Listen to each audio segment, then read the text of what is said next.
Bugün 8 noyabrdır, Azərbaycanın qələbə günü. Bu tarix təkcə bir savaşın sonu deyil, həm də bir millətin ruhunun dirçəlişidir. Vətənimizin hər bir qarış torpağı uğrunda canını fəda edən qəhrəmanlarımızı, şəhidlərimizi dərin hörmət və minnətdarlıqla anırıq.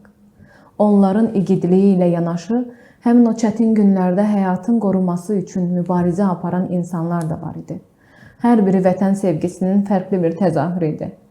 Bugün həkim postunda həmin dövrün şahidi olmuş həkim qonağımız Ramazanov Mayıl doktor. Xoş gəlmişsiniz. Sağ olun Gülüm xanım, çox sağ olun, minnətdaram, təşəkkür edirəm. 8 noyabr bu tarixi hər bir Azərbaycanlı fərqli hisslərlə xatırlayır. Sizin üçün bu gün nə ifadə edir? 8 noyabr düz vurguladınız Gülüm xanım. 8 noyabr bizim tariximizdə bir zəfər günü kimi tarixlərdə düşüb, amma təkcə bunu zəfər günü kimi qiymətləndirmək mən istəmirəm. Bu bizim millət üçün bir dirçəlişdir, bir qürur mənbəyidir, bir uzun illik bir həsrətin sona çatması günüdür. Yəni buna biz çox şahərli baxmalıyıq. İnsanın o duyğularının canlandığı, arzularına çatdığı bir gün kimi baxıram mən bu günə. Və bu günü bizə qismət edən şəhidlərimizə Allah rəhmət etsin. Hər dəfə adam kədərlənir, gözü dolur. Allah qazilərimizə də can sağlığı versin ki, bu gözəl günü bizə yaşatmağı nəsib etdilər. O dövrdə tibb komandası, könüllülər, əskərlər hamı bir məqsədin ətrafında toplaşmışdılar. Sizcə həmin dövrdə bu birliyin o güclü əzmin rolu nədən ibarət idi? Gülüm xanım, müharibə müddətində qələbəmiz qaçılmaz idi. Qələbə çalacaqdıq düşmən üzərində. Amma o birliyimiz, könüllülər, hər sahədə birliyimiz, həkim heyətində birliyimiz, hərbiçilərin döyüş meydanında birliyi, mülki əhalinin bizə verdiyi dəstək, könüllü bizə müraciət edən, bütün bunlar bizim qələbəmizi sadəcə olaraq tezləşdirdi və itkilərimizin minimuma inməsinə gətirib çıxartdı. Hər kəs bir dəstək, bir-birinə bir dayaq hiss edirdin, bir mehribançılıq hiss edirdin, hər işdə hamı bir-birinə kömək etmək hiss edirdi və bu da könüllülərin sayəsində bərpa olundu, icra olunurdu. Çünki onlar olmasaydı təkcə xəstələrin müalicəsində, mən öz profilimizdə danışıram. Xəstələrin müalicəsi tək onların müalicə təyinatından ibarət deyil, onun prosedurundan ibarət deyil. Digər bir prosedurlar da var ki, könüllülərin sayəsində biz onları icra edirdik. Yoxsa böyük bir çətinliyin qarşısında tək həkimlər onların iştirak olmadan bacarmaq çox çətin olardı bizə. Bu birliyimiz sayəsində biz qələbəmizi bir daha vurğulayıb tezləşdirdik. Və bu da itkilərimizin azalmasına şükür Allaha kömək oldu. Müharibə təkcə döyüş meydanında yox, tibb otaqlarında da aparılırdı. Sizin üçün bu döyüş necə keçirdi? Bəli, düz vurguladınız. Bizim üçün, belə deyim də, hər bir əskərə göstərdiyimiz yardım bir döyüş idi. Hər bir insanın həyatına, həkim elə ki, hər bir xəstənin həyatına müdaxilə edir. Onun hansısa bir həyatında bir önəmli parçaya çevrilir. Hər bir əskərin həyatını xilas etmək bizim o döyüş meydanımız, cəhbəmiz idi. Biz döyüş otaqlarda aparırdıq. Düzdür, dayanmadan 24 saat fasiləsiz döyüş işimizi görürdük və bizim cəhbəmiz, döyüşümüz bundan ibarət idi ki, maksimum dərəcədə biz çalışırdıq.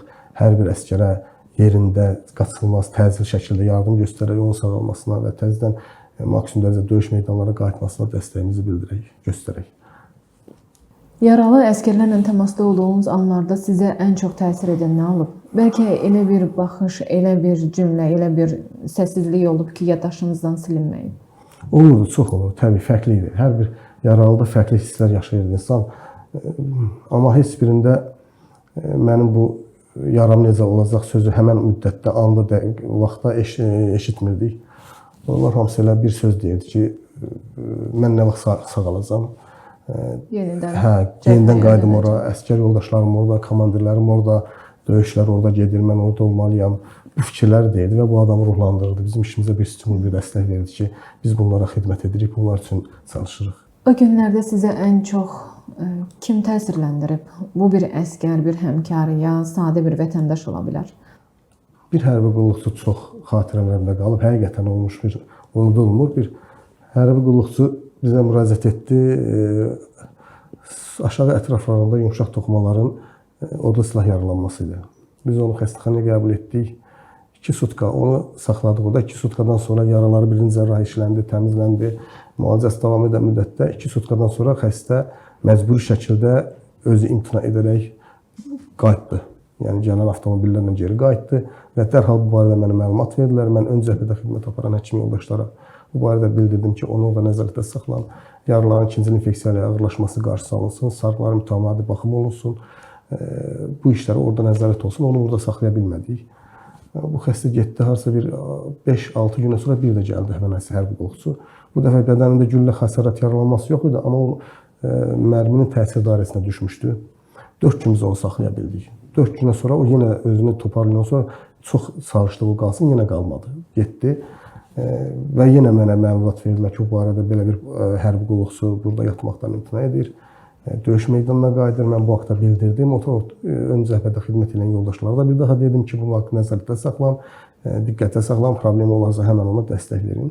Üzərindən 1-2 həftə də keçmişdi. Həmən xəstəlik qulluqçu bu dəfə də gəldi. Təsadüfdən birinci dəfə yaralandığı yerdən ayağı travmatik amputasiya olmuşdu artıq.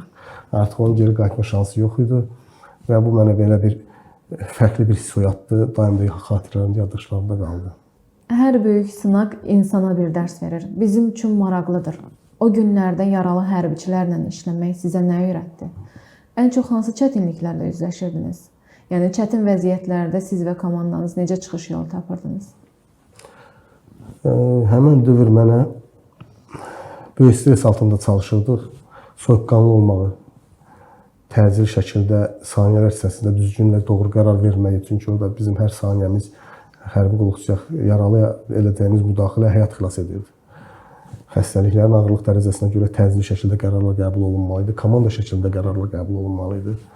Və bu komanda şəklində düşünüb qərar verməyi orada belə vəziyyətlərdə öyrənirsən. Bu bizim həyatımızda, həkimlik karyeramızda böyük önəm daşıyan məsələlərdən biridir. Soyuqqanlı olmağı, bir-birinə dayaq olmağı, dəstək olmağı həmən çətin günlərdə öyrəndik biz. Bəs müharibə dövründə əldə etdiyiniz hansı bacarıq və təcrübə bu gün də işlərinizdə sizə kömək edir?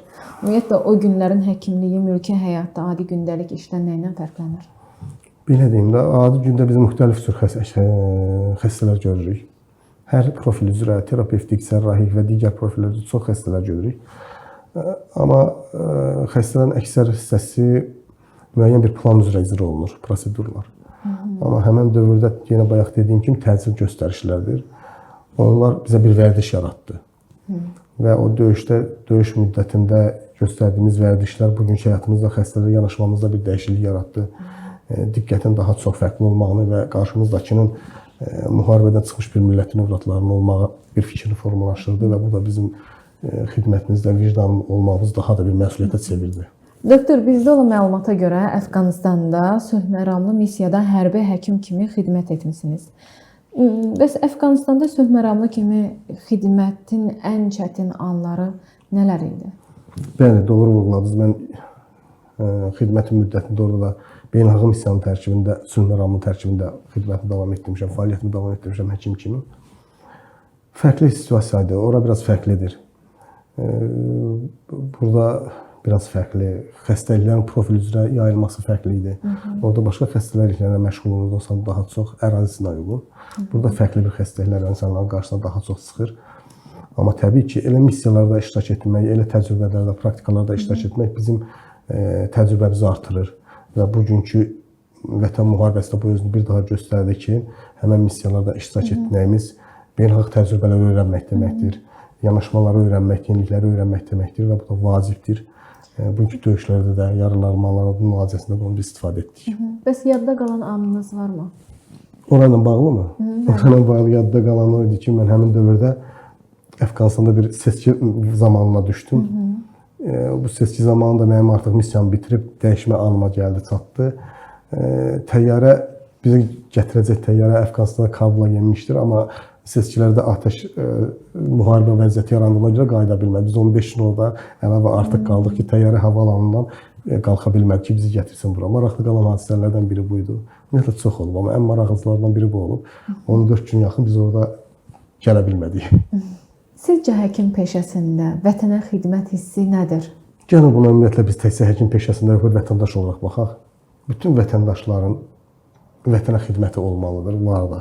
Biz vətənə xidmət deyəndə mülki əhali arasında ən çox nəyə fikrimizə gəlir? Hərbiçi olmalısan və cəbhə bölgəsində olmalısan və ya polis olmalısan və yaxud belə bir güc strukturları kimi gəlir insanların xatirələrinə. Amma xeyr, hər bir vətəndaş olaraq, istər müəllim kimi, həkim kimi, hərbiçi kimi vətənə xidmətində borcludur. Gördüyü hər bir işi əgər öz vəzifəsini vicdanla, şərəflə görürsə, o vətənə borclu xidmət etmiş hesab olunur. Əgər mən bugün bir həkim olaraq öz şərəflə, vicdanımla xəstə münasibətimi sağalmasına rol oynayıramsa, mənim vətənə xidmətim, mən elə düşünürəm, bundan ibarətdir. Bugün artıq sülh və inkişaf dövrüdür. Qələbə xəbərini necə qarşıladınız? Həmin anları necə xatırlayırsınız? Günel xanım, həmin anları mən fərqli bir situasiyada xatırlayıram. Daha doğrusu yaşadım. Həmin müddətdə mən uzun müddətli işləyəndən sonra çox yorulurdu. Hamımız, tək mən yox, bütün həkim yoldaşlar çox yorulurdu və məcburiyyət şəklində 24 saatlıq sutkanın 1-2 saatını bir-birimizi kömək edərək, əvəz edərək istirahət edirdik. Həmin müddət o qələbənin imzalandığı, qeyd olunduğu vaxt mənim vaxtıma düşdü. Mən onları belə real zamanda yaşaya bilmədim.